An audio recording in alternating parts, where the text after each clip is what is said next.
Hello दोस्तों, नमस्कार। आपका स्वागत है आपके अपने चैनल हिंदी हब में। तो आज इस वीडियो में दोस्तों हम उजाले के मुसाहिब जो कहानी विजयदान देथा के द्वारा लिखी गई है उसके ऑब्जेक्टिव क्वेश्चन करने वाले हैं।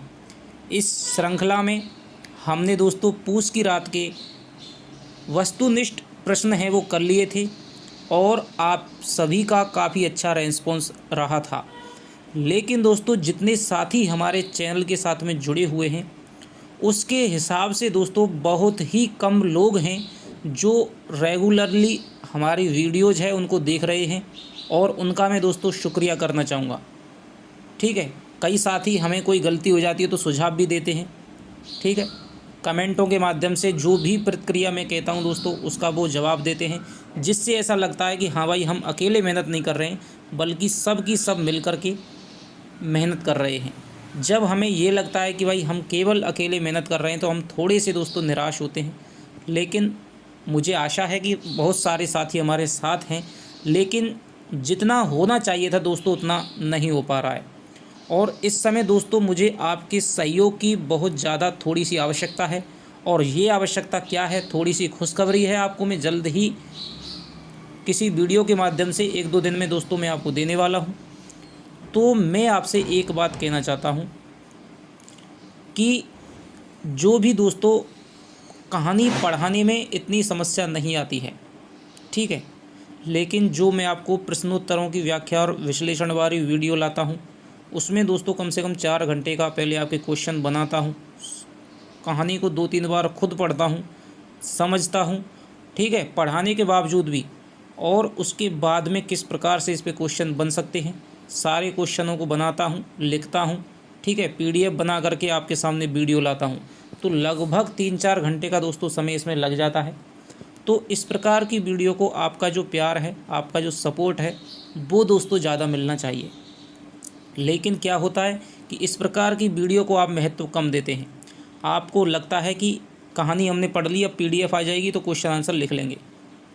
लेकिन दोस्तों मैं कहानी पढ़ाते समय भी कुछ चीज़ें छोड़ता हूँ, PDF की व्याख्या करता हूँ उस समय भी कुछ चीज़ें छोड़ता हूँ, और जब आप प्रश्नोत्तर की जो सीरीज़ है जैसे कि ये वीडियो है, इस वीडियो में दोस्तों वो सारी बातें हम कवर कर लेते हैं।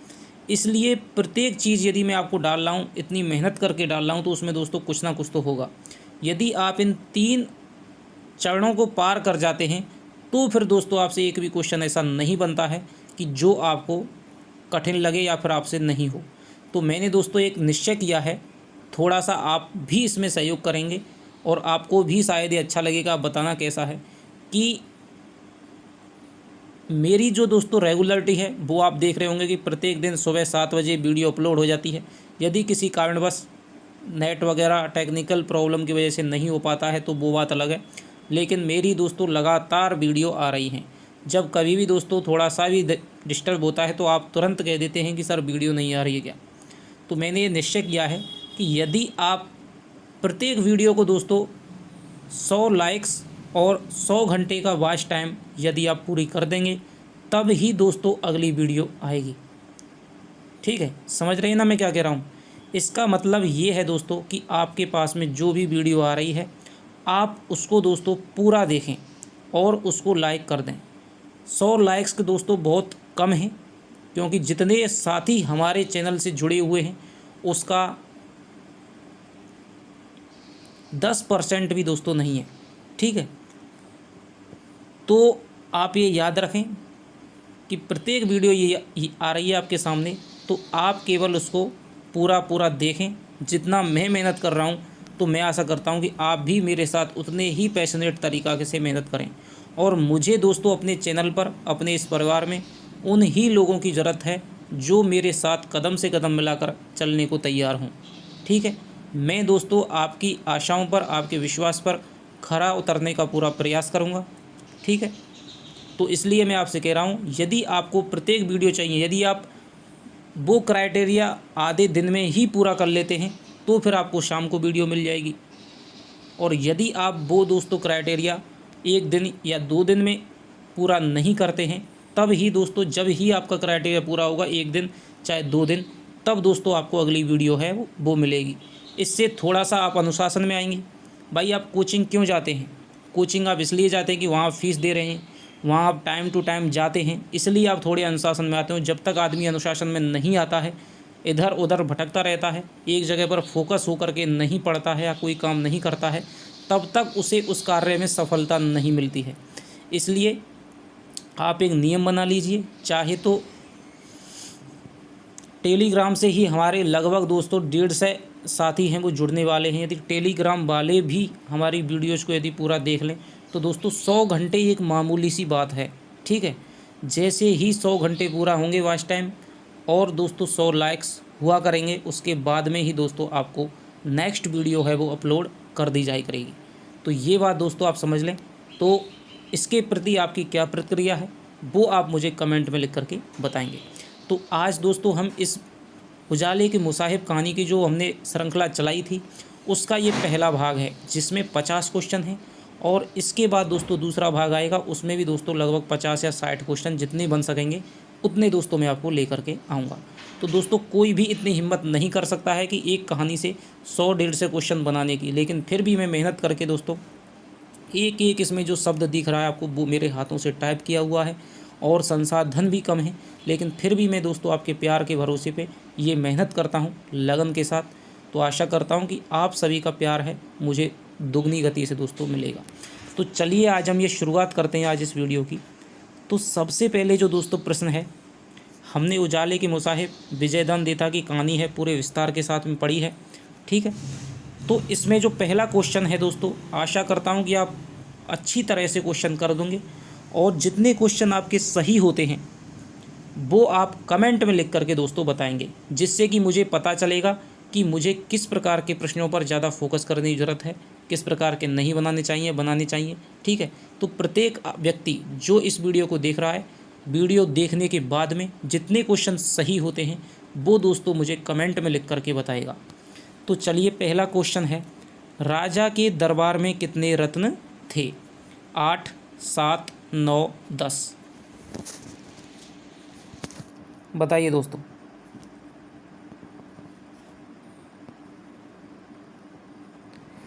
तो दोस्तों राजा के दरबार में जो रत्नों की संख्या थी वो थी आपकी 9, ठीक है। 9 रत्न थे। तो ये इतना कोई ज़्यादा क्वेश्चन नहीं है, लेकिन ये मेन दोस्तों क्वेश्चन है आपसे परीक्षा के लायक, आपके लिए बहुत बढ़िया क्वेश्चन है, ठीक है। उजाले के मुसाहिब कहानी कब लिखी गई थी? 1998 में, 1999 में और 2000 में और 2002 ईस्वी में। बताइए।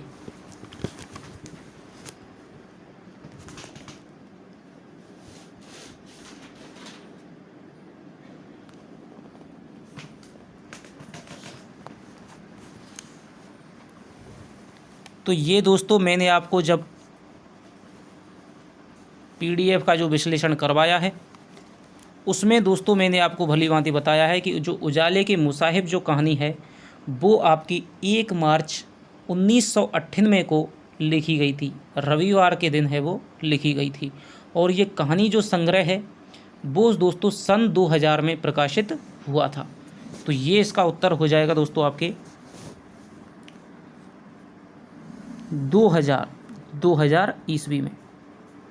विजयदान देथा का जन्म कहाँ हुआ था? जयपुर, जोधपुर, बीकानेर, अजमेर।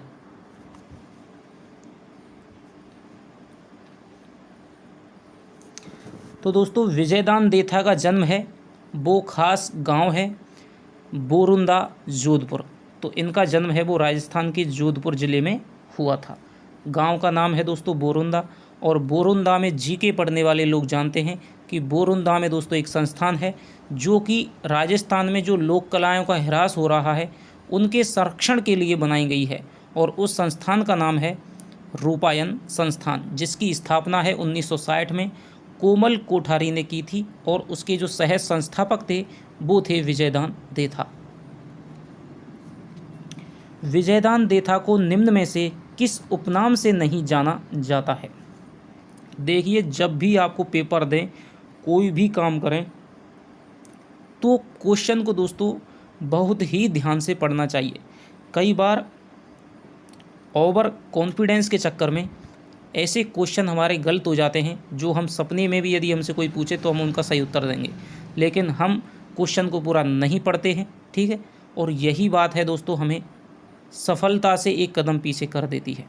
तो विजयदान देथा को निम्न में से किस उपनाम से नहीं जाना जाता है, ठीक है। ये नहीं वाला है ना, इसको बहुत ध्यान से हमें पढ़ना है।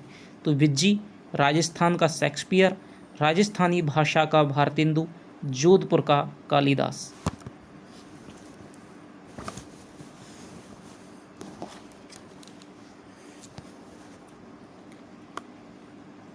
तो आशा करता हूँ कि आपने अपना जो उत्तर है दोस्तों वो चुन लिया होगा। तो इसका जो उत्तर है दोस्तों वो है आपका जोधपुर का कालिदास, क्योंकि जो विजयदान देता है उनको विज्जी कहा जाता था, शॉर्ट में उनका उपनाम था, ठीक है। राजस्थान का उनको शेक्सपियर कहा जाता था, और राजस्थानी भाषा का भारतेंदु कहा जाता था, क्योंकि जिस प्रकार का काम भारतेंदु ने, हरिश्चंद्र ने जो आपके हिंदी भाषा के उत्थान के लिए किया था, उसकी प्रतिष्ठापना के लिए किया था, उसी प्रकार का काम राजस्थानी भाषा के लिए विजयदान देथा ने किया था। तो इसका उत्तर हो जाएगा आपका जोधपुर का कालिदास। इस प्रकार के किसी भी नाम से विजयदान देथा को नहीं जाना जाता था। देखिए दोस्तों, मैं आपको क्वेश्चन इस तरह इतने कठिन बना सकता हूं कि आप खुद चक्कर में पड़ जाएंगे, लेकिन उनका दोस्तों कोई फ़ायदा नहीं है। हमें केवल अपने परीक्षा स्तर के अनुसार है वो तैयारी करनी है, ठीक है। और एक कहानी में से 500 क्वेश्चन भी मैं आपको बना सकता हूं, लेकिन उससे दोस्तों ये हमारी मूर्खता साबित होगी कि हम 2 क्वेश्चन के लिए, 1 क्वेश्चन के लिए इतना समय है वो बर्बाद करेंगे कि हम एक ही वस्तुनिष्ठ वाली 6-6, 7-7 वीडियो हम बनाएं, तो उससे कोई भी फ़ायदा नहीं होने वाला है। इससे अच्छा है कि आप कहानी को 3-4 बार पढ़ें और 1-2 बार अपनी प्रैक्टिस है वो कर लें, जिससे कि पता चल जाए कि हाँ भाई ये क्वेश्चन इससे बन रहे हैं। तो जैन मुनि ने राजा और समस्त लोगों को क्या संदेश दिया था? वैभव विलास को त्यागने का, मेहनत करके जीवन यापन करने का, अंधेरे को मिटाकर प्रकाश करने का, और शत्रु राज्य पर आक्रमण करने का। तो बताइए दोस्तों, जो जैन मुनि आए थे उसने राजा को और राज्य के लोगों को क्या उपदेश दिया था? तो उन्होंने दोस्तों उपदेश दिया था, वो था अंधेरे को मिटा करके प्रकाश करने का। तो ये आसान सा क्वेश्चन है, जिन्होंने कहानी एक बार भी पढ़ी है तो उनके लिए दोस्तों कोई भी ये कठिन बात नहीं है। तो अगला जो क्वेश्चन है वो है दोस्तों आपके, अंधेरे को मिटाने का पहला उपाय कौन सा किया गया? अंधेरे को मिटाने का पहला उपाय कौन सा किया गया? इस कहानी की जो दोस्तों प्राण तत्व है वो यही है। पहला उपाय कौन सा था, दूसरा उपाय कौन सा था, तीसरा उपाय कौन सा था, और चौथा उपाय कौन सा था? इनको सही क्रम के साथ में याद रखना इस कहानी का सबसे बड़ा दोस्तों महत्वपूर्ण बिंदु है। तो अंधेरे को मिटाने का पहला उपाय कौन सा किया गया? अंधेरे को जलाने का, अंधेरे को पोतने का, अंधेरे को उलीचने का, और सूरज की किरणों को बांधने का।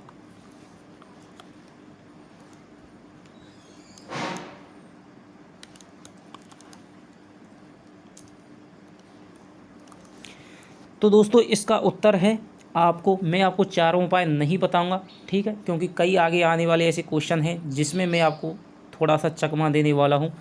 तो यहाँ पर जो पहला उपाय राजा के द्वारा किया गया था वो था दोस्तों अंधेरे को उलीचने का, कि अंधेरे को हम उलीच करके, जिस प्रकार से पानी को उलीचा जाता है उसी प्रकार से अंधेरे को उलीच करके हम अंधेरे को मिटा देंगे।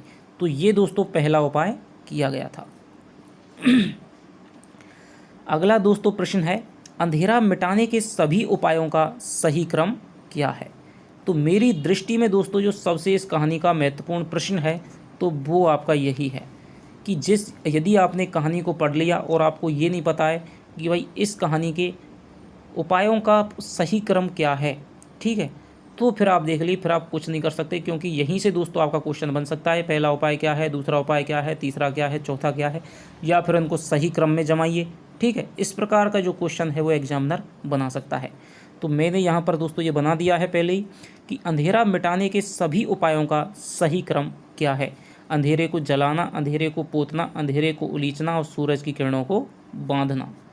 तो ये दोस्तों मैंने यहाँ पर बनाने की कोशिश की है, और यहाँ पर आपके जो विकल्प हैं उनको दोस्ती पहले में 1 2 3 4, 3 2 1 4, 2 1 3 4 और 1 3 2 4। तो आपने यदि कहानी पढ़ी है तो आप इसको सही तरह से दोस्तों अवरोही क्रम में यानी कि आरोही क्रम में शुरू से लेकर के जो 4 उपाय हैं क्रम से उनको दोस्तों जमाइए।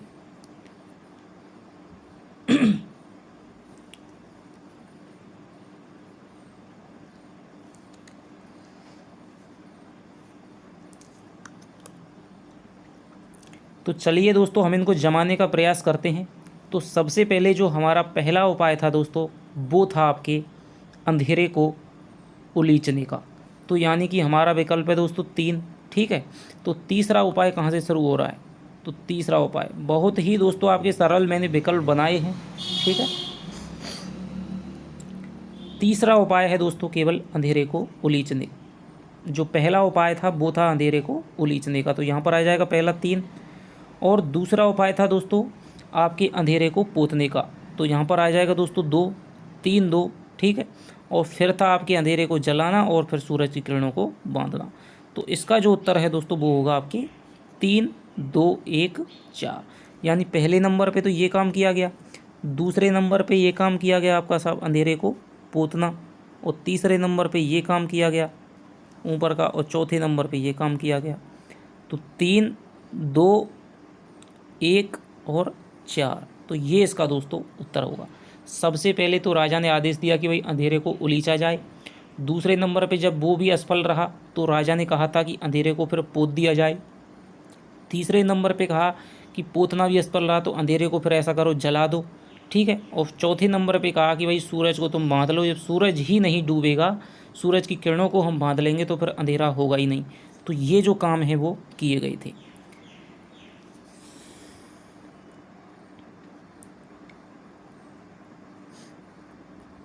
अगला जो प्रश्न है दोस्तों वो है आपका अंधेरे को उलीचने का काम कब से शुरू किया गया था? अमावस्या की रात से, पूर्णिमा की रात से, होली के त्यौहार से और दीपावली के त्यौहार से। बताइए दोस्तों, जो अंधेरा उलीचने का काम है वो कब से शुरू किया गया था? अमावस्या की रात से, पूर्णिमा की रात से, होली के त्यौहार से और दीपावली के त्यौहार से। तो इसका जो दोस्तों उत्तर है वो होगा आपका अमावस्या की रात से। ठीक है, कि अमावस्या में सबसे ज़्यादा गहन अंधकार होता है, और यदि अमावस्या के दिन हम अंधेरा उलीचेंगे तो फिर जो अंधेरे की जो समस्या है वो मिट जाएगी और उसकी जगह है वो अनिंद्य प्रकाश है वो जगमगाएगा। तो ये बात है, वो राजा कहता है कि भाई इस अमावस्या के शुभ मुहूर्त से तुम अंधेरे को उलीचने का कार्य कर दीजिए। ठीक है जी। गुमशुदा गाय भी एक बार तो पुराने खूंटे पर लौट आती है, कथन किसने किससे कहा था? दीवान ने राजा से, राजा ने दीवान से, राजा ने जनता से और राजा ने अपने सभी मंत्रियों से। तो बताइए सर ये किसने कहा था कि गुमशुदा गाय भी एक बार तो पुराने खूंटे पर लौट आती है?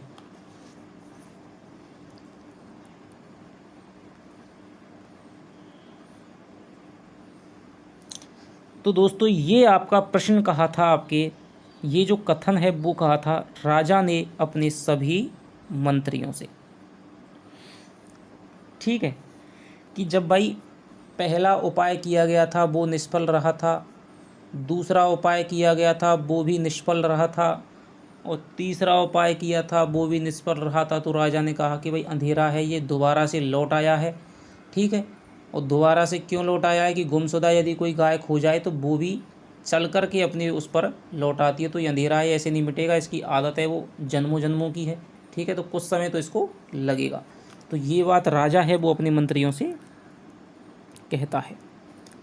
अंधेरा तो फ़कत, अंधेरे नहीं दोस्तों ये अंधेरा है, कि अंधेरा तो फ़कत सूरज की लपटों का धुआं है, किसने कहा?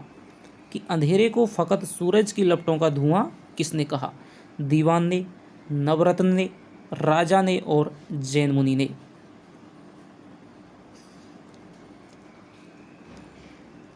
तो दोस्तों ये जो बात है अंधेरे को फ़कत यानी कि केवल सूरज की लपटों का धुआं कहने वाला था आपका राजा। ठीक है, अंधेरे को सूरज की लपटों का धुआं राजा ने कहा था। अंधेरे को पोतने का कार्य किस दिन किया गया? अमावस्या को, कृष्ण पक्ष की एकादशी को, कृष्ण पक्ष की चतुर्दशी को और कृष्ण पक्ष की पंचमी को? बताइए।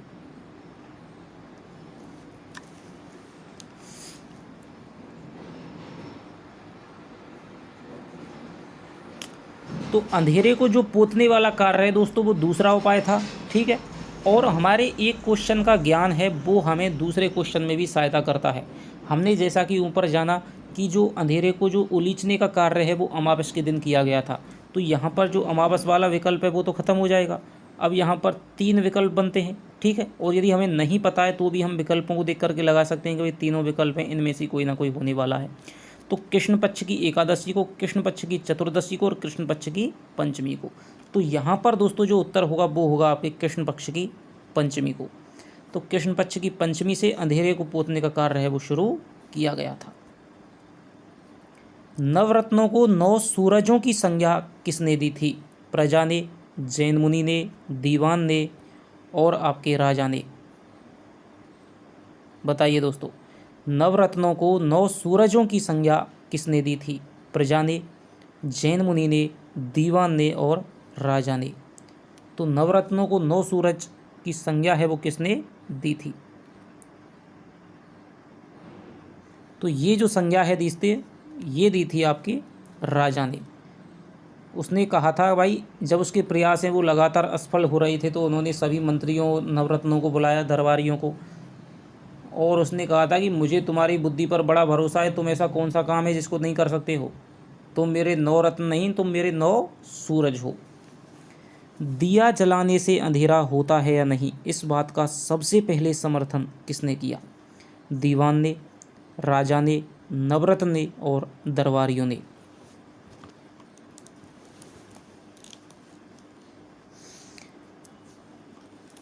तो दोस्तों इस बात का सबसे पहले जो समर्थन किया था वो आपके किया था दीवान ने, ठीक है। ये बात है दोस्तों तीसरे उपाय की। जब बात चलती है कि भाई अब तो अंधेरा है वो नहीं मिट रहा है, तो राजा कहता है कि भाई उसे बात ध्यान आती है दिया वाली, तो उसे दिया जलाने से दिया जलाने से अंधेरा मिटता है या नहीं, ठीक है, ये वाला है दोस्तों। तो यहाँ पर जो होता है ये नहीं है कि दिया जलाने से प्रकाश होता है नहीं, उजाला होता है या नहीं, उजाला आएगा यहाँ पर, ठीक है। तो इस बात को ये बार राजा कहता है। तो इस बात का सबसे पहले जो समर्थन है, यानी कि जो सबसे पहले समर्थन कौन करेगा, सबसे ज़्यादा जो चापलूस होगा। तो हमने जब कहानी पढ़ी तो उसमें हमने दीवान का चरित्र है वो भी पढ़ा था, ठीक है। तो यहाँ पर सबसे पहले समर्थन करता है दीवान कि क्यों नहीं होता हुजूर, ज़रूर होता है अंधता। तो ये बात है वो दीवान कहता है। मंत्रियों को राजा की बुद्धि पर कितने आना भरोसा था? 20 आना, 100 आना, 10 आना और 21 आना?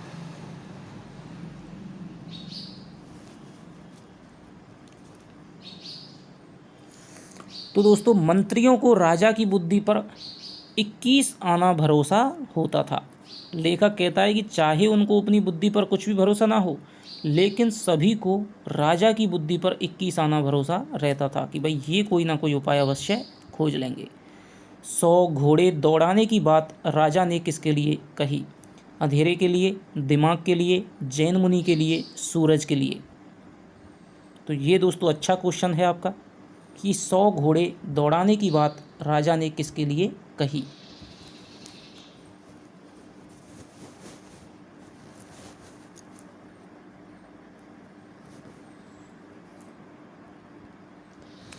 तो 100 घोड़े दौड़ाने की बात है दोस्तों राजा ने कही थी, वो कही थी आपके जैन मुनि के लिए, ठीक है।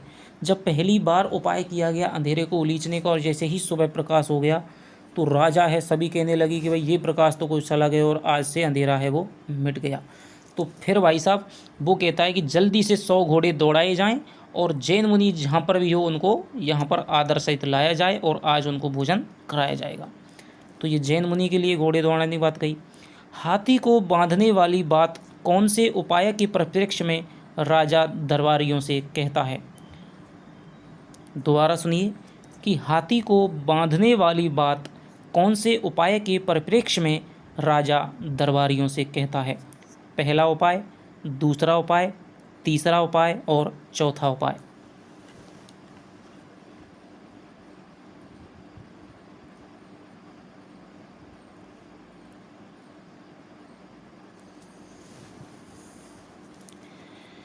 तो दोस्तों इस तरह से आपके अंदर प्रश्न बनाने की कला है वो विकसित होनी चाहिए। चाहे आप कोई भी विषय पढ़ रहे हैं, जिस दिन आपके अंतर्गत एक टॉपिक से जितने अधिक प्रश्न बनाने की कला विकसित हो गई, तो आप यूँ समझ लीजिए कि उस टॉपिक को बहुत अच्छी तरह से समझ चुके हैं, और फिर वहाँ से दोस्तों 99% चांस है कि वहाँ से आपका जो प्रश्न है वो गलत नहीं जाएगा। तो यहाँ पर हाथी को बांधने वाली बात है दोस्तों, वो कही गई थी चौथे उपाय के। सबसे पहले तो हमें ये ध्यान करना है कि हाथी को बांधना, तो बांधेंगे किसको, कि सूरज की किरणों को। और सूरज की किरणों को बांधने वाला उपाय था वो कौन सा था, तो वो था दोस्तों आपके चौथा। ठीक है, राजा कह रहा है कि भाई हाथी को भी बड़ी बड़ी जंजीरों से, रस्सियों से बांधा जाता है कि नहीं बांधा जाता है, कि बिल्कुल बांधा जाता है। तो दीवान कहता है कि भाई बछड़े की तरह काबू में किया जा सकता है। तो ये बात है वो चौथे उपाय के परिप्रेक्ष्य में कही गई थी। अगला जो प्रश्न है दोस्तों वो होगा आपका, पंडितों ने गरीबों के लिए दान की क्या वस्तु बताई। नंदी जितना सोना, चूहा जितना सोना, शंकर जितना सोना और गणेश जितना सोना।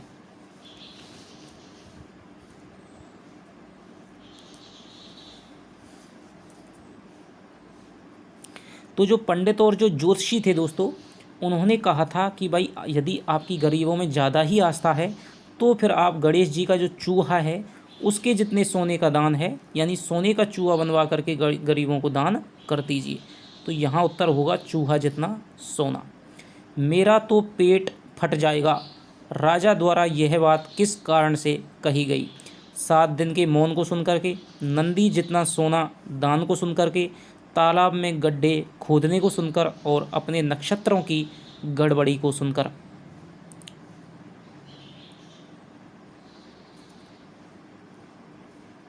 तो इसका जो उत्तर है दोस्तों वो होगा आपके 7 दिन के मौन को सुनकर।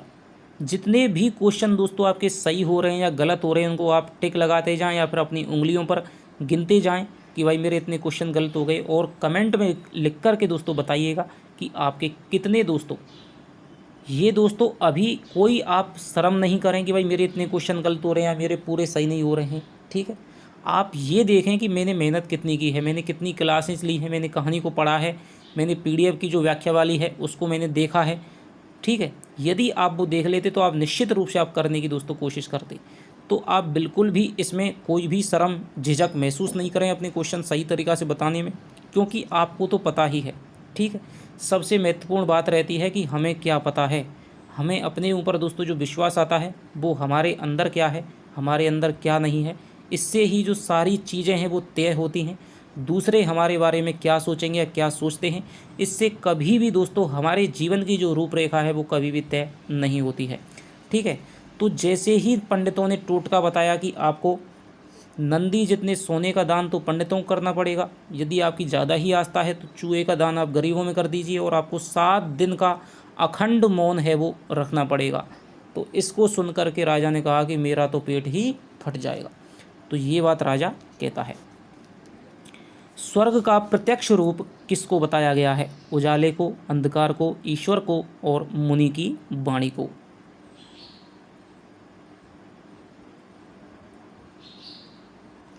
तो स्वर्ग का जो प्रत्यक्ष रूप है वो आपका उजाले को बताया गया है। एक प्रश्न आता है कि भाई जो उजाला है वो तो नरक की कालिमा है और जो अनिंद्य प्रकाश है वो स्वर्ग का प्रत्यक्ष रूप है।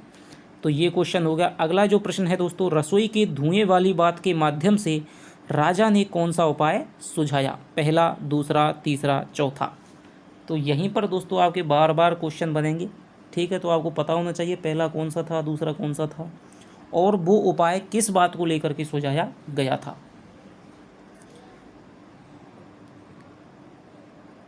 तो इसका जो उत्तर होगा दोस्तों वो होगा आपके दूसरा उपाय, क्योंकि दूसरा उपाय है वो अंधेरे को पोतने का था।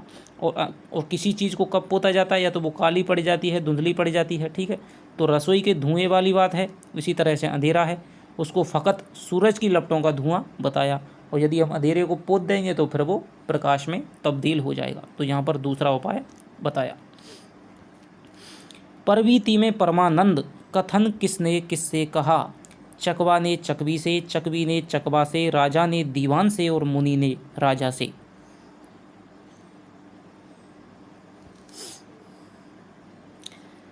तो परवीति में परमानंद, कथन किसने किससे कहा? चकवा ने चकवी से, चकवी ने चकवा से, राजा ने दीवान से, मुनि ने राजा से। तो ये जो कथन है दोस्तों वो आपका कहा था चकवी ने चकवा से। अब कुछ लोग सोच रहे होंगे कि सर कि आप बिल्कुल छोटी छोटी जगह से आप क्वेश्चन बना रहे हैं, क्या इतनी डीप इतनी गहराई से क्वेश्चन पूछे जा सकते हैं? मैं कहता हूं दोस्तों बिल्कुल पूछे जा सकते हैं। क्यों पूछे जा सकते हैं इसका तर्क भी मैं आपको बताता हूं। पिछली बार कहानियां थी, उसने कहा था एक लंबी कहानी है, ठीक है। इसके अलावा परिंदे कहानी है, लंबी कहानी है, ठीक है। और आपकी जो चारों जो कहानियाँ थीं, ठीक है, लक्ष्मी का जो स्वागत वगैरह, तो वो चारों कहानियाँ बहुत लंबी लंबी कहानियाँ थीं और उनमें तथ्य कम थे, तथ्य थे, ठीक है, तथ्य कम थे, उनमें कहानी ज़्यादा थी। उसमें कुछ एक पात्र थे लेकिन कहानियाँ बड़ी होने की वजह से संवाद भी भारी होते थे, तो वहाँ से क्वेश्चन इतने बनने की संभावना नहीं रहती थी, क्योंकि जितनी बड़ी रचना होगी उतनी ही ऊपर से क्वेश्चन है वो बनने की संभावना रहती है। लेकिन जितनी छोटी होगी और जितनी सरल होगी, ठीक है। अब देख लीजिए, अब उसने कहा था है सरल कहानी है बिल्कुल, ठीक है। पूस की रात है, बिल्कुल सरल और छोटी सी कहानी है, पटाक्षेप नहीं होगा, सरल और छोटी सी कहानी है। और ये तो देश आप चकवा चकवी वाली, उजाले के मुसाहिब, बिल्कुल आपकी बिल्कुल दादा नानी की कहानियों जैसी कहानी है। तो यहाँ से सरल कहानी है, एक एक पात्र के एक एक हमें संवाद दोस्तों याद होना चाहिए, कौन ने किस संदर्भ में किस तरह से बात कही थी, किस पात्र हैं, पात्र भी नहीं है, पटाक्षेप नहीं होगा, उसमें कोई पात्र नहीं है, नाम ही नहीं है, इसमें भी कोई पात्र नहीं है, राजा दरबारी मंत्री यही सब चल रहा है। पूस की रात में केवल 3 पात्र हैं, उसने कहा था हमें मुश्किल से 4-5 पात्र हैं, ठीक है। तो उसकी वीडियो है दोस्तों, आपको वो भी मिल गई है। तो यहाँ से इसीलिए गहराई से क्वेश्चन बनने की संभावना है। और 4 कहानियाँ हैं केवल, और 9 से लेकर के 12 तक की जो कहानियाँ हैं वो हटा दी गई हैं। यदि वो साथ में होती तो फिर 9 से लेकर 12 तक की जो बुक्स हैं उनमें से आपके क्वेश्चन है वो ऊपर ऊपर से बनने की संभावना रहती है। लेकिन यहाँ पर दोस्तों कितनी भी गहराई से जा सकता है। अब केवल 4 ही कहानियाँ आपके पाठ्यक्रम में संकलित हैं। तो यहाँ पर ये कथन है वो चकवा ने चकवी से कहा था। राज्य के सारे लोग किसके झूठ को सच और रात को दिन मानने के लिए विवश थे? राजा के, दीवान के, चकवा के और जैन मुनि के। तो थोड़ा सा हम दोस्तों ने थोड़ा सा फास्ट करते हैं क्योंकि वीडियो है काफ़ी लंबी हो जाएगी। तो ये दोस्तों इसका जो आपका उत्तर है वो है जागो राजा, ठीक है। क्योंकि जो राज्य की जो प्रजा थी, जो लोग थे, दीवान दरबारी मंत्री थे, रत्न थे, तो राजा जैसा कहता था झूठ को सच मानो, ठीक है, सच को झूठ मानो, रात को दिन जानो, दिन को रात जानो, तो ठीक है, उसी प्रकार से प्रजा है वो मानने के लिए विवश थी। उजाले के मुसाहिब कहानी में निम्न में से कौन सा पात्र नहीं है? रैयत, दीवान, नवरत्न और विद्वत जन।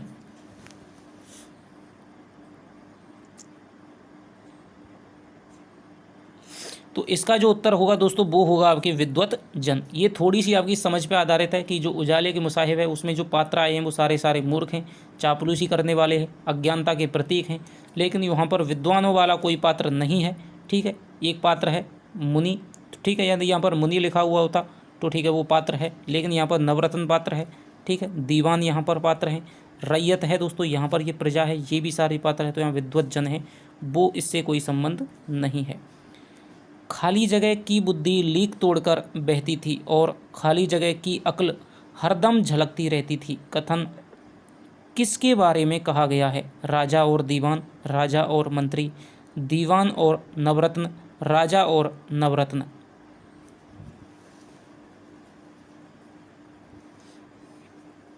बताइए दोस्तों।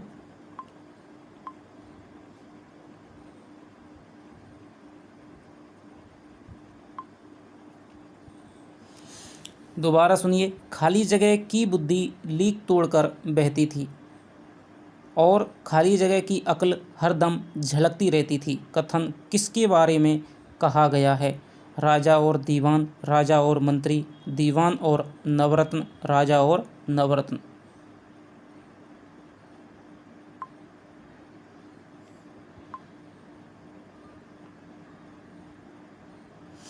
तो ये दो दोस्तों जो कथन कहा गया है वो आपके राजा और नवरत्नों के बारे में कहा गया है। ठीक है, कि राजा की जो बुद्धि है वो हमेशा लीक तोड़ करके यानी कि रास्ते से हट करके कार्य करती थी, और जो नवरत्नों की अक्ल है वो हरदम से झलकती रहती थी। अगला जो प्रश्न है दोस्तों वो है, एक जाता और 21 आते कथन किसके संदर्भ में कहा गया है? राजा और मंत्रियों के, मूर्खों के, जैन मुनियों के और संत महात्मा के। तो ये जो दोस्तों कथन है वो आपके कहा गया है संत महात्माओं के, क्योंकि जो राजा था, ठीक है, उसके यहाँ पर हमेशा संत महात्मा ज्ञानी गुणीजन विद्वानों का है वो तांता लगा रहता था। ठीक है, और उसी के बारे में कहा गया है, यदि एक संत महात्मा जाता था तो फिर 21 आ जाते थे। तो ये बात हो गई। संतों के प्रवचन सुनकर राजा और दरबारियों की अक्ल का पानी कितने बांस ऊंचा चढ़ जाता था? ठीक है, 21 बांस, सवा बांस, 24 बांस और 2.5 बांस। तो आपने कहानी पढ़ ली होगी, फिर भी आपको ये ध्यान नहीं आ रहा होगा कि ऐसी कोई पंक्ति कहानी में आई है या नहीं। तो ये दोस्तों कई कहते होंगे भाई इतने क्यों समझाते हैं, इतना विश्लेषण इसीलिए करता हूँ दोस्तों, जो ध्यान से पढ़ता है ना तो उसको बिल्कुल ये पता रहता है कि कहाँ कहाँ क्या बात है, आई है या नहीं आई है। तो ये बात दोस्तों यहाँ पर हो जाएगा, इस बात का सवा बांस है वो ऊपर पानी चढ़ जाता था, अक्ल का पानी चढ़ जाता था। वह कगार किनारे तोड़ता, कलकल करता, सारे राज्य में फैल जाता। कथन में क्या फैलने की बात कही है? नदी का पानी, राजा की मूर्खता, राजा के मूर्खतापूर्ण आदेश रूपी जल, और राजा के महल से उलीचा गया बाढ़ का जल। बताइए। तो यहाँ पर एक लेवल के दोस्तों क्वेश्चन आ रहे हैं, जो कहानी को समझ रहा है वो यहाँ पर क्वेश्चन को निश्चित रूप से करेगा। तो इसका जो उत्तर है दोस्तों वो होगा आपके राजा के मूर्खता पूर्ण आदेश रूपी जल। ऊपर का जो प्रश्न आया उसमें कहा गया है कि इस प्रकार के चीज़ों को सुन करके, संतों के प्रवचनों को सुन करके जो दरबारी हैं उनकी जो अकल का पानी है वो सवा बांस ऊपर चढ़ जाता था, और फिर वो किनारे कगारों को तोड़ करके सारे राज्य में फैल जाता था। यानी कि वो अपनी मूर्खता को सिद्ध करने के लिए ऐसा कोई ना कोई आदेश निकालते थे, और ठीक है वो फिर सबको मानना पड़ता था। तो यहाँ पर राजा के मूर्खतापूर्ण आदेश रूपी जल की बात है वो कही जा रही है। राजा के हाथ पांवों की संज्ञा किसे दी गई है? दीवान को, दरबारियों को, नवरत्नों को, प्रजा को। तो ये मैंने आपको दोस्तों नोट्सों में भी जब मैंने कराया था नोट्सों में लिखाया है। तो इसका जो उत्तर है दोस्तों वो होगा आपके प्रजा को।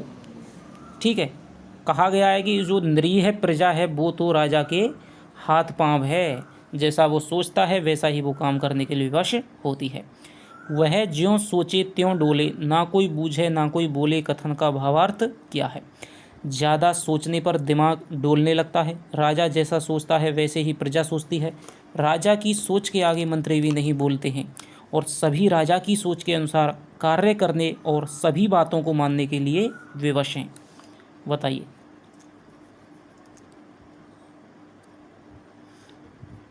तो इसका जो उत्तर है दोस्तों वो होगा आपके चौथा। ठीक है, कि वह जो सोचता यानी राजा जो सोचता था त्यों ही प्रजा है वो उसको काम करने के लिए विवश होती थी। ना तो कोई उससे कोई पूछता था और ना कोई इसके खिलाफ है बोलता था। तो ये बात है वो चौथे दोस्तों कथन में चरितार्थ होती है। अगला जो प्रश्न है, मानो प्रत्यक्ष परमेश्वर ही दरबार में हाजिर हुआ।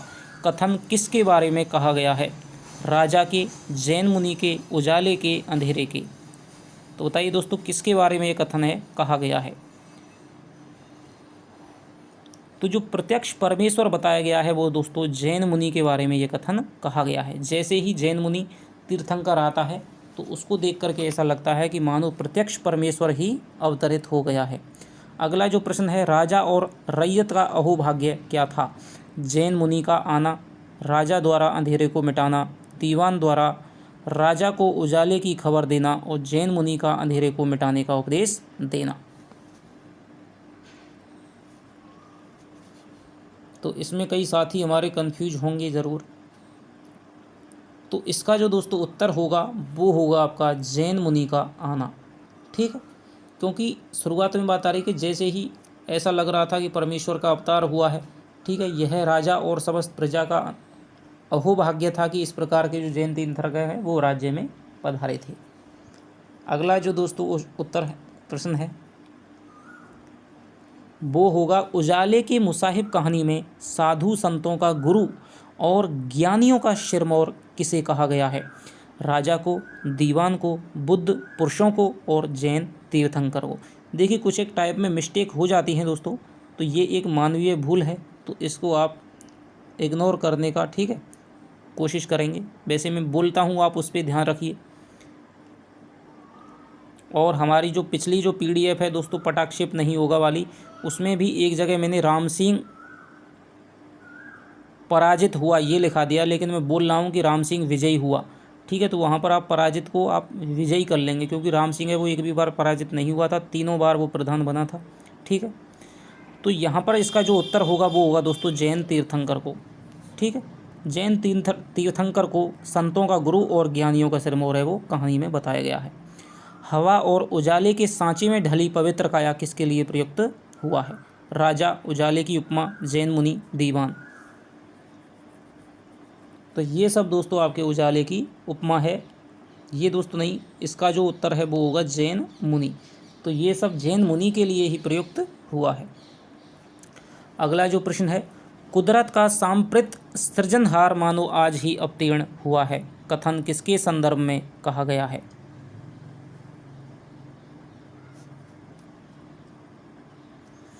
तो ये जो दोस्तों कथन है वो आपका जैन मुनि के संदर्भ में कहा गया है, ठीक है, कि कुदरत का जो संपूर्ण सृजनहार है, यानी उसको बनाने वाला है, वो मानो आज ही उसको परमेश्वर की, पिछले हमने देखा क्वेश्चन में कि संपूर्ण परमेश्वर की उसको उपमा दी गई थी, तो यहाँ पर भी कुदरत का जो सांप्रत सृजनहार है वो आज ही अवतीर्ण हो गया है। तो ये बात है वो जैन मुनि के लिए कही गई है। काले बहरे अंधियारे को मिटाकर तुम्हें संपूर्ण उजियारा जगमगाना है, कथन में अंधियारे का प्रतीकार्थ क्या है? घना अंधेरा, राजा की अक्ल, दीवान की चापलूसी, राज्य में फैली अज्ञानता।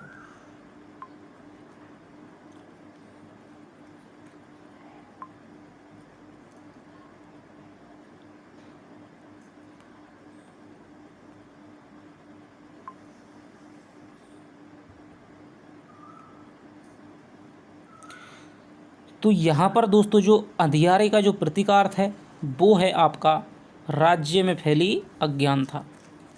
तो जैन मुनि है वो राज्य में उसने देखा कि चारों तरफ राजा भी मूर्ख है, दीवान चापलूस हैं, ये भी इसके सब चापलूस हैं, ये भी मूर्खता हैं, ठीक है, और प्रजा भी है वो भी कोई प्रतिरोध नहीं करती है, वो भी इसकी आज्ञा मानने के लिए विवश है, तो वो भी, तो उसने सर्वत्र राज्य में अज्ञानता रूपी जो अंधकार है वो फैला हुआ देखा, और इसीलिए उसने उपदेश दिया था। तो अगला जो प्रश्न है वो है, निम्न में से कौन सा कथन जैन मुनि का नहीं है? ये दोस्तों मैंने आपको ये नोट्सों में नहीं लिखाया है, इसलिए आप जैन मुनि के कथन एक अलग से डाल करके उनको जैन मुनि के कथन है उनको लिख लेना, ठीक है। कोई ना कोई कथन है वो जैन मुनि का अवश्य पूछा जा सकता है। मैंने यूँ ही नहीं लिखा है क्योंकि आपने कहानी मेरे साथ पढ़ी है, तो आपने उसे अच्छी तरह से समझा होगा, और मैं सोच रहा था कि मैंने इसको इस पार्ट है उसको मैं क्वेश्चनों में ले लूँगा। तो निम्न में से कौन सा कथन है वो जैन मुनि का नहीं है? केवल चिरंतन प्रकाश से ही मनुष्य जीवन सार्थक होगा, अंधियारे में औंधी सूझती है, अंधियारे में जीना निपट अकारत है, सम्यक उजाले में मरना भी श्रेयस्कर है, अधिक रामायण बाँचने में कोई सार नहीं, इस बखान के बहाने तुम्हें सूरज की दिव्यकरण सौंप रहा हूँ, और अंधियारा नरक की अमिट कालमा है, और अनिंद्य उजियारा स्वर्ग का प्रत्यक्ष रूप है। तो इनमें से दोस्तों कौन सा जो कथन है वो आपके जैन मुनि का नहीं था? तो आप बताइए। पहला आप देख लीजिए, दूसरा देख लीजिए, और तीसरा देख लीजिए, और आप चौथा देख लीजिए।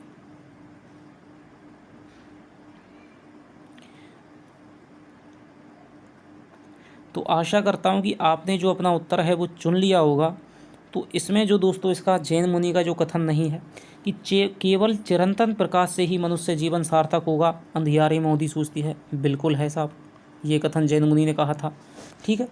अंधियारे में जीना निपट अकारत है, सम्यक उजाले में मरना भी श्रेयस्कर है, तो ये बात भी दोस्तों जैन मुनि ने कही थी।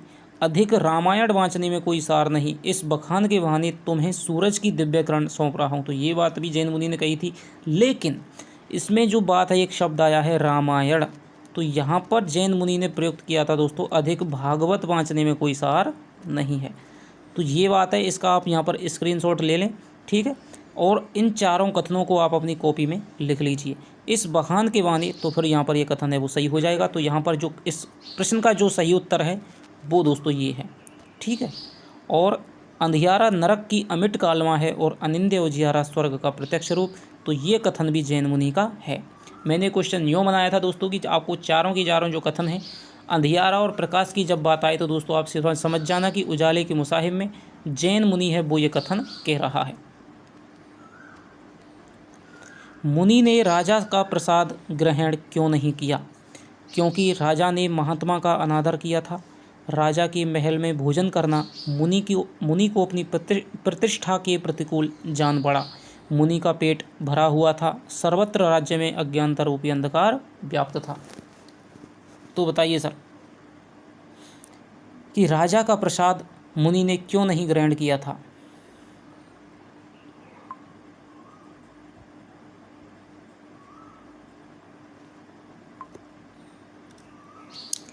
तो इसका जो उत्तर है दोस्तों वो है कि सर्वत्र राज्य में अज्ञानता रूपी अंधेरा व्याप्त था और उसने शर्त रखी कि जब तक ये अंधेरा नहीं मिट जाएगा तब तक मैं यहाँ पर भोजन नहीं करूँगा। राजा के दिमाग के जुगनू कब झिलमिलाने लगे? मुनि की अंधेरा मिटाने की बात को सुनकर, दीवान की चापलूसी को देखकर, मुनि द्वारा राज्य में प्रवेश करने पर और पंडितों द्वारा राजा को टोटका बताने पर।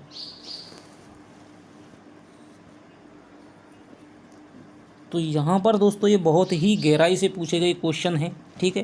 पंक्तियाँ नहीं दोस्तों, मैंने शब्दों से क्वेश्चन निकालने की कोशिश की है, ठीक है। तो यहाँ पर जो उत्तर होगा दोस्तों वो होगा कि मुनि ने जब अंधेरा मिटाने की बात कही थी तो राजा है वो तो लीक छोड़ करके काम करना पसंद करता था, और जब उसके सामने चुनौती आई तो उसके जो दिमाग की जुगनू है वो झिलमिलाने लग गई कि भाई मेरी जो बुद्धि है वो किस दिन काम आएगी, ठीक है। इस राज्य का खजाना है, मेरे जो नवरत्न हैं वो किस दिन काम आएंगे। तो इसलिए उसके जुगनू वो झिलमिलाने लग गई। कहानी के अनुसार शरीर की ताकत किसके पीछे चलती है? राजा के, विश्वास के, बुद्धि के, ईश्वर के। तो ये शरीर की ताकत चलती है दोस्तों वो हमेशा ही बुद्धि के पीछे चलती है, यानी कि अकल बड़ी या भैंस। तो यहाँ पर अकल बड़ी बताया गया है। 3 साल पहले तहखाने में बाढ़ के पानी वाली बात से राजा ने कौन सा उपाय सूझा? पहला, दूसरा, तीसरा और चौथा। तो यहाँ पर दोस्तों बार बार मैंने वहीं से क्वेश्चन बनाने की कोशिश की है ताकि आपको चारों के चारों जो उपाय हैं और उनके उपाय किस कारण से सूझे थे वो आपको अच्छी तरह से याद हो जाएं।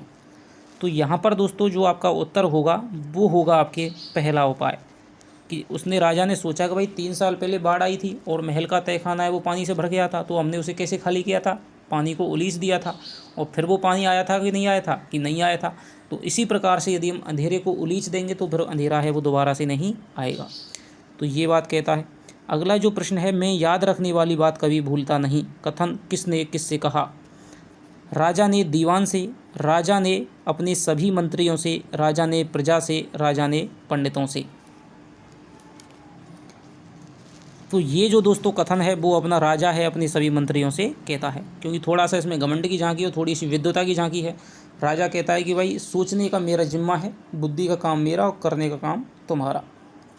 तो जब भी कोई बुद्धि वाली बात आएगी, कोई भी विचार सूझा जाएगा, ठीक है, कोई भी ऐसी बात आएगी कि जहाँ में विद्वता थोड़ी सी झलकती हो, जैसे सूरज तो फकत अंधेरा तो फकत सूरज की लपटों का धुआं है, तो इस प्रकार की बात है वो दोस्तों, इसमें थोड़ी सी विद्वता झलक रही है। तो ये बातें सारी की सारी आपके राजा की होने वाली हैं। हमेशा हमेशा के लिए इसका मुंह काला हो जाएगा, कथन दीवान ने कौन से उपाय के संदर्भ में कहा? पहले, दूसरे, तीसरे, चौथे।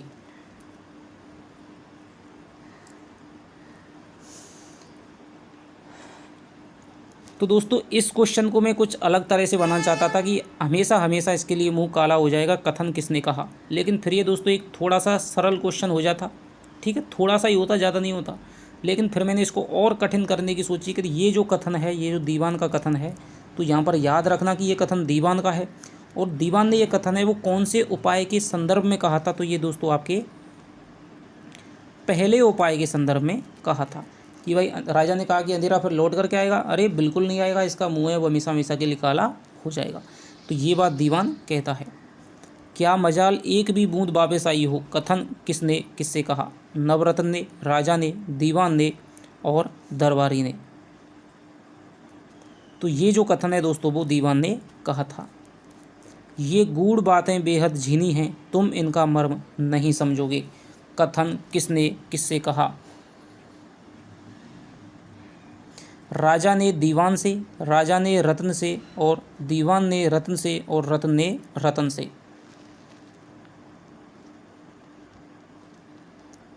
बहुत ही दोस्तों यहाँ पर गहराई से क्वेश्चन मैंने बनाने की कोशिश की है,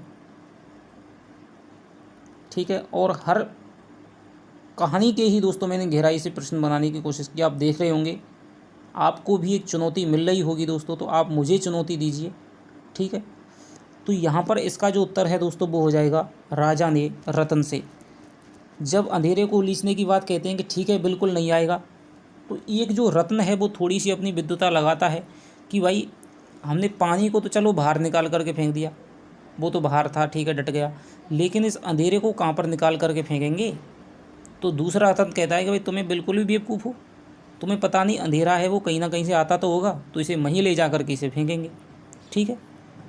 तो फिर राजा कहता है कि ये गूढ़ बेहद झीनी बातें, तुम इनका मर्म नहीं समझोगे, तो उस रतन से ये बातें कहता है। अगला जो प्रश्न है दोस्तों, तुम्हारे साथ बैठने से मुझे दूर की सूझती है, कथन किसने कहा? राजा ने, मुनि ने, दीवान ने, रत्न से, रतन ने। तो ये जो कथन है दोस्तों वो आपके कहा था, ये कथन आपके कहा था दोस्तों आपके राजा ने, ठीक है। राजा अपने सभी दरबारी मंत्री रत्नों से कहता है कि भाई तुम्हारे साथ जब मैं बैठता हूँ ना तो मुझे, हालांकि सोचना तो मेरा ही काम है, ठीक, और मैं सोचता हूँ, मैं कभी भी याद रखने वाली बात है वो नहीं भूलता हूँ, लेकिन जब तुम्हारे साथ मैं बैठता हूँ तो मुझे बहुत दूर की सूझती है, मुझे नए नए ख्याल आते हैं। तो ये बात राजा है वो अपने सभी मंत्रियों से कहता है। दीवान के अनुसार सूरज का उगना कब बंद, सूरज का उगना दोस्तों यहाँ पर उगना है, सूरज का उगना कब बंद हो सकता है? सूरज को बांधने पर, राजा का ध्यान चूकने पर, अंधेरा मिट जाने पर, अंधेरे को उलीचने पर होने वाले प्रकाश के कारण। जल्दी बताइए उत्तर। अब आपके 4 प्रश्न और रहने वाले हैं दोस्तों, जल्द ही ये वीडियो है वो समाप्त होगा। तो दीवान के अनुसार दोस्तों जो सूरज है उसका उगना है वो आपके राजा का ध्यान चूकने पर बंद हो जाएगा। जब कहते हैं भाई अंधेरे को उलीचा किससे जाएगा, बांसन भाड़े तो है ही नहीं, किससे उलीचेंगे? तो राजा कहता है कि तुम मुझे पागल समझ रहे थे, मुझको ध्यान नहीं था कि बांसन भाड़ों का, ठीक है, कि अंधेरे को किससे उलीचा जाएगा, ठीक है। तो जब दीवान कहता है कि भाई ऐसा, राजा को आपको तो पूरा ध्यान था, आपके ध्यान यदि चले जाएगा तो फिर सूरज उगना ही बंद कर देगा। तो यहाँ पर इस प्रकार से क्वेश्चन बन सकता है कि यहाँ पर दीवान की है वो चाटुकारिता, बहुत ज़्यादा चापलूसी नज़र आती है, और राजा का जो सबसे ज़्यादा तगड़ा चापलूस था वो था आपके दीवान। तो यहाँ पर इसका उत्तर ये हो जाएगा। अंधेरा नज़र तो आता है पर उसका ठोस आकार नहीं होता, कथन किसने कहा? राजा ने, दीवान ने, रतन ने और जैन मुनि ने। तो ये जो दोस्तों कथन है वो आपके कहा था राजा ने, ठीक है। एक दरबारी कहता है कि भाई मूड़ तो बहुत भारी होती है, मूड़ में हम कैसे उलीचेंगे? तो वो कहता है राजा की मूड़ भारी के खाली, अंधेरे से भरी होगी तब भी तो खाली होगी, भाई अंधेरा है उसमें कोई वजन थोड़ी होता है, यदि अंधेरे में वजन होता तो हाथी की जो छाया है वो हाथी से ज़्यादा भारी होती, ठीक है। तो अंधेरा नज़र तो आता है पर उसका ठोस आकार नहीं होता। तो यहाँ पर राजा ने ये बात कही थी। अंधेरा उलीचने की खबर दीवान द्वारा कितने दिनों में ना करने पर दीवानगिरी छोड़ने की बात कही? 1 दिन, 2 दिन, 3 दिन, 4 शाम तक। तो राजा ने दोस्तों जैसे ही कह दिया कि दीवान से भाई तुम ये खबर पहुंचवा दो, तो दीवान ने कुछ दिन कहे थे, ठीक है, कुछ बात कही थी कि भाई इतने दिन तक यदि मैंने खबर नहीं पहुंचाई तो मैं दीवानगिरी छोड़ दूंगा। तो ये दिन थे दोस्तों 3 दिनों के अंतर्गत उसने खबर है पूरे राज्य में फैलाने की बात कही। अगला जो प्रश्न है दोस्तों और आपका इस वीडियो का अंतिम क्वेश्चन, इसके बाद में दोस्तों आपकी दूसरा भाग भी इसका आएगा, क्योंकि इसमें से अभी बहुत सारे क्वेश्चन हैं वो बंदे रह गए हैं। अभी आपका पहला उपाय है वो भी आपका पूरा का पूरा कंप्लीट नहीं हुआ है, ठीक है। तो अगले जो भी आपके क्वेश्चन है वो आपके दूसरी भाग में इसके आने वाले हैं। तो इस भाग को दोस्तों आप इतना प्यार दीजिए कि जल्दी से जल्दी मैं आपको दूसरा भाग है वो प्रस्तुत कर सकूँ। 8 पहर 32 घड़ी फ़कत प्रकाश ही प्रकाश जगमगाएगा, कथन किसने किससे कहा? राजा ने दीवान से, दीवान ने राजा से और दीवान ने प्रजा से और चकवा ने चकवी से। तो इसमें आप बहुत सारे लोग हैं वो गच्चा खाएंगे। 8 पहर 32 घड़ी फ़कत प्रकाश ही प्रकाश जगमगाएगा। कथन किसने किससे कहा? राजा ने दीवान से, दीवान ने राजा से, दीवान ने प्रजा से और चकवा ने चकवी से। तो आपसे इसमें दोस्तों इसका जो उत्तर होगा वो हो जाएगा आपके चकवा ने चकवी से। एक क्वेश्चन आपका यहाँ भी बन सकता है कि एक दिन में कितने पहर होते हैं? तो 8 पहर होते हैं, यानी 3 घंटे का एक पहर होता है। और कितनी घड़ियाँ होती हैं? तो आपके 32 घड़ियाँ होती हैं। ठीक है, तो ये बात आपका पहला हो जाएगा।